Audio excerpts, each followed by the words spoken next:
Siang itu terjadi perdebatan diskusi antara Son Mac dan aku. Dia menanyakan gimana cara berpikir kritis. Yuk simak selengkapnya. Bro, gimana ya cara berpikir kritis agar kita gak gampang menerima informasi yang kadang menyesatkan, atau agar kita jadi lebih kreatif dan kayak gak pernah kehabisan ide untuk memecahkan suatu masalah dalam kehidupan sehari-hari. Tumben pertanyaanmu berbobot. Kenapa tiba-tiba nanya seperti itu? Aku tuh pengen menjadi orang yang kritis, biar seperti para pemikir besar yang jenius dan cerdas. Capek bro jadi orang yang dibodoh-bodohin terus. Weh, mimpi apa kamu semalam? Kok pengen jadi orang cerdas? Sebelum kita diskusi ya soal cara berpikir kritis, menurutmu nih, definisi berpikir itu apa? Pikir adalah mikir, menggunakan otak untuk mikir.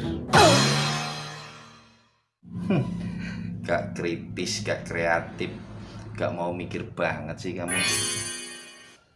Kan dibodoh-bodohi terus. Ya emang.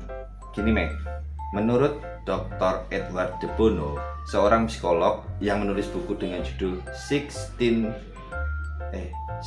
King Heads tahun 1985 nih. Jadi menurut dia, berpikir adalah suatu keterampilan untuk mendayagunakan kecerdasan berdasarkan pengalaman.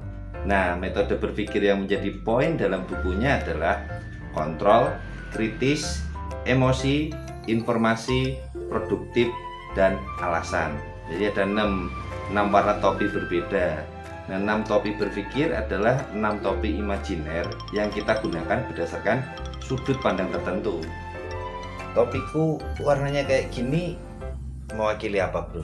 Mewakili pikiranmu yang kotor dan bulat. Jadi itu gini bro, setiap orang itu memiliki kemampuannya masing-masing. Dia itu memiliki tingkat serap masing-masing, pengalaman masing-masing, dan ilmu masing-masing. Ini menurut Pak Edward de Bono ya. Jadi pengalaman yang memungkinkan seseorang mengolah pikirannya menjadi sesuatu yang bernilai.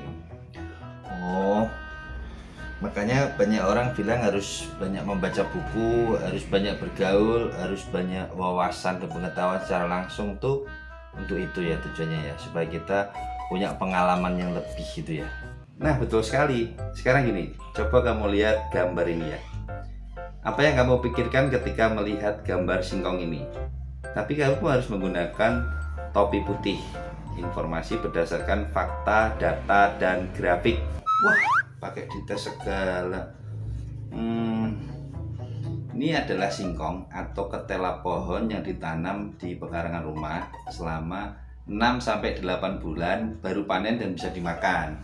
Selain dibuat menjadi makanan singkong rebus, bisa juga dibuat singkong goreng atau keripik singkong dan lain sebagainya.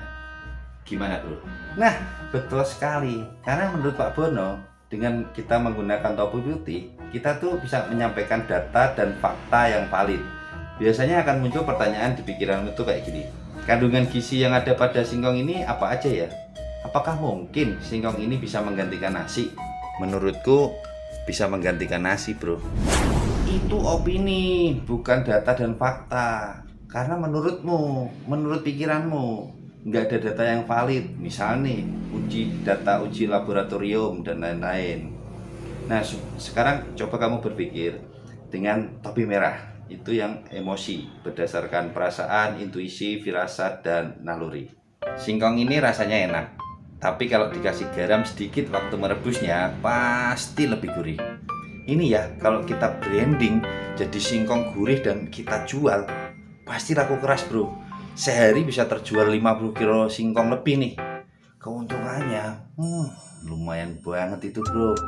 Bagaimana kamu yakin singkong rebus ditambah garam bisa laku dijual? Feeling bro, instingku yang mengatakan begitu. Topi merah. Aduh, ngerti sedikit udah sombongnya selangit. Oke, sekarang kamu gunakan topi hijau yang produktif. Ini mengenai pertumbuhan, kreatif, dan ide. Nah, biarkan otakmu membuat alternatif ide yang liar dan sekreatif mungkin tanpa mempertimbangkan kemungkinan negatif. Monggo. Masih soal singkong kan? Produksi singkong kita tuh sangat melimpah. Bisa jadi bahan makanan untuk manusia dan hewan, dan bisa juga digunakan sebagai bioetanol. Semua orang udah tahu hal itu. Kurang kreatif. Bentar toh, orang lagi berpikir udah dipotong. Tak pukul pakai singkong baru tahu rasa. Kita bikin industri penungan dari singkong aja. Kita beri nama The Stick for Freedom. Wah, keren toh. Nanti kita distribusikan ke Pak Hansip, Pak Satpam, dan juga kita jual ke orang-orang yang mau tawuran, demo, dan sebagainya. Kita desain bentuknya seperti pentungan, seperti pedang, seperti senjata, atau batu mungkin bisa. Nah, kita jual dengan harga 50.000 sampai 100.000 rupiah per unit. Dia. Gak logis belas. Kan topi hijau bro, kreatif, alternatif, produktif. Iya, berhayal, bermimpi, dan berangan-angan. Nah, sekarang pakai topi kuning tuh.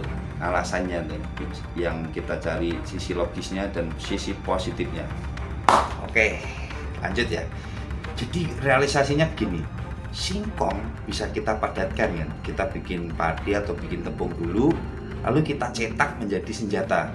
Selain efektif untuk menurunkan maling, produk The Stick for Freedom dari singkong ini juga berfungsi sebagai makanan cadangan. Kalau pas jaga malam dan terasa lapar, bisa dimakan dengan cara direbus atau dibakar. Nah, pas demo nih, nasi bungkus belum datang, bisa makan The Stick for Freedom itu aja. Atau dimakan gitu aja juga enak kok bro. Jadi sangat multifungsi. Logis kan? Kamu pernah makan singkong mentah ya? Ya logis sih, logis. Boleh-boleh aja. Nah, sekarang kamu kaji dan pikirin menggunakan topi hitam yang kritis nih, yang kamu menilai dan menganalisis mungkin nggak ide-idemu itu bisa direalisasikan. Hitam itu melambangkan kehati-hatian ya, harus menemukan titik lemahnya ya. Yoi, pikirin sisi buruk dari keputusanmu itu. Pertama, The Stick for Freedom itu rapuh, memang mudah patah sih. Meskipun sebenarnya bisa bikin kepala pinjol juga. Tapi nanti kita pasti akan diserang kompetitor bro. Mulai dari tukang pandai besi, empu, pindad, tukang batu, industri senjata seluruh dunia, tukang nasi bungkus, dan macam-macam lah. Nah, skenario terburuknya adalah kita akan disomasi oleh FAO melalui PBB. Karena fungsi The Stick for Freedom menyalahi kodratnya sebagai makanan. Sebaiknya kita berhati-hati kalau mau memproduksinya secara massal. Belum lagi soal perizinan, ngurus NIB-nya itu pasti ribet banget. Kita harus melakukan lobby-lobby politik terlebih dahulu sebelum bertindak. Gila, udah kayak mau nyapres di 2024 aja kamu Mac.